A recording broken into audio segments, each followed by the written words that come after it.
નમસ્કાર ખેડૂત મિત્રો, હું એજે મુળિયા આપ સર્વ ખેડૂત મિત્રોનું હાર્દિક સ્વાગત કરું છું. ખેડૂત મિત્રો, ખેડૂત ખુશ તો બધા ખુશ. આ વાત લઈ આપણે દર વખતે કંઈક ને કંઈક નવી માહિતી સાથે મિત્રો મળીએ છીએ. મિત્રો, આજે વાત કરવી છે આપણે તુવેરના પાકની. તુવેરના પાકની અંદર તુવેરનો પાક જે છે એ કેવી રીતનો ઉપયોગી થઈ રહ્યો છે, ખેડૂતો તુવેર શા માટે વાવી રહ્યા છે, તુવેરના ખેતીની અંદર કેવા કેવા ફાયદા જે છે એ થઈ રહ્યા છે, અને ખાસ કરીને જે છે તુવેરની અંદર અમારા દ્વારા જે ભલામણ કરવામાં આવેલી પ્રોડક્ટ ફૂલજેલ, આના કેવા પરિણામો જે છે મળ્યા છે, આપણા પ્રગતિશીલ ખેડૂત પાસેથી જાણવાનો પ્રયત્ન કરીએ કે એમણે કેટલું તુવેરનું વાવેતર કર્યું છે, ક્યારે તુવેરનું વાવેતર કર્યું, બે હાર વચ્ચેનું અંતર હું રાખ્યું, બે છોડ વચ્ચેનું અંતર હું રાખ્યું, આ તુવેર કઈ જાતની વેરાયટી વાવી છે, કેવા ખાતરો નાખ્યા છે, અને છેલ્લે જે છે આની અંદર જે દવાઓનો ઉપયોગ કર્યો છે એમાં ફૂલજેલે હું ફાયદો કરી દીધો છે એ ભાઈ પાસેથી જાણીએ. આપનો પરિચય. મારું નામ જાની વસંતજીભાઈ અંબારામભાઈ, ગામ રોયલ, તાલુકો તળાજા, જિલ્લો ભાવનગર. Mobile number 9903939319. બરાબર છે. મેં આ તુવેર વેસ્ટર્ન વાવી છે. હા હા. કેટલા વીઘામાં વાવેતર કર્યું છે? અમારે 5 વીઘાનું વાવેતર છે. 5 વીઘાનું વાવેતર કર્યું છે. બરાબર. ને 2 વીઘામાં મારે અંદર મગફળી હતી. હા હા હા. અને મગફળી થોડીક ઓલે શું છે કે વાઈ ગઈ હતી બેક, પછી એમાં મકાઈ વાવી દીધી હતી. બરાબર. એટલે મકાઈ વાવ્યા પછી મકાઈ લઈ લીધા પછી જ્યારે ફ્લાવરિંગ આવવાનો સમય થયો ને ત્યારે મેં ફૂલજેલ અને સક્રમનો છંટકાવ કર્યો હતો. પછી 20-25 દિવસે પાછો બીજો છંટકાવ કર્યો હતો. બરાબર છે. આ ફૂલજેલ છાંટવાથી હું આમાં તમને તફાવત જોવા મળ્યો? ફ્લાવરિંગ નું પ્રમાણ વધારે આવ્યું છે. ફ્લાવરિંગ વધારે, અઢળક ફ્લાવરિંગ આવ્યું છે. અને બે છંટકાવ તમે તાત્કાલિક એમાં સિંગ થઈ ગઈ છે, એટલે કે ફૂલમાંથી ઝડપથી જે ફળમાં કન્વર્ટ થઈ ગયું છે. આ એનો સીધો ફાયદો જોવા મળે. બરોબર છે. તુવેરની અંદર આમ બે હાર વચ્ચેનું અંતર કેવી રીતનું રાખ્યું છે, બે છોડ વચ્ચેનું અંતર કેટલું રાખ્યું છે?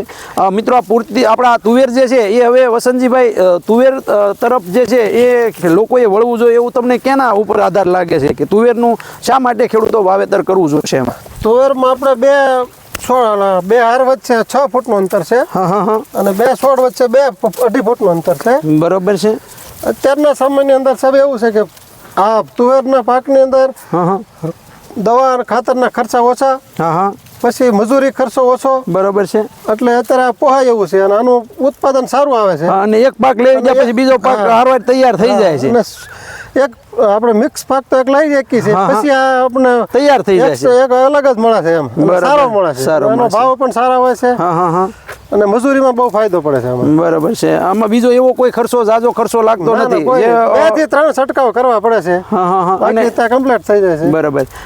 મિત્રો, આ જે છે આ વેરાયટી તમે જોઈ રહ્યા છો, ખૂબ સારી વેરાયટી, અને સાથે સાથે એ ફાલ ફૂલ પણ જે છે ખૂબ સરસ મજાનું લાગ્યું. આ ફૂલજેલ જે છે એનું પ્રમાણ કેવી રીતનું રાખ્યું હતું તમે? કેટલા ml નાખ્યું છે?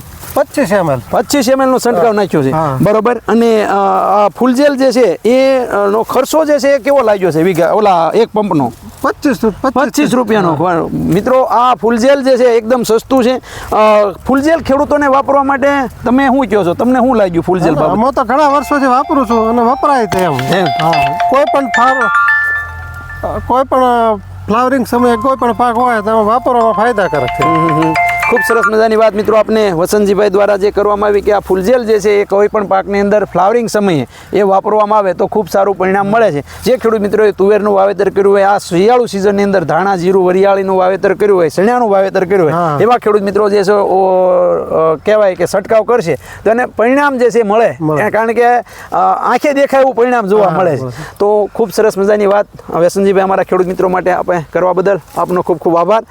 ખેડૂત મિત્રો, વધારાની માહિતી માટેનો અમારો હેલ્પલાઇન નંબર છે 9824433335. ખેડૂત મિત્રો, ખેડૂત ખુશ તો બધા ખુશ. આભાર.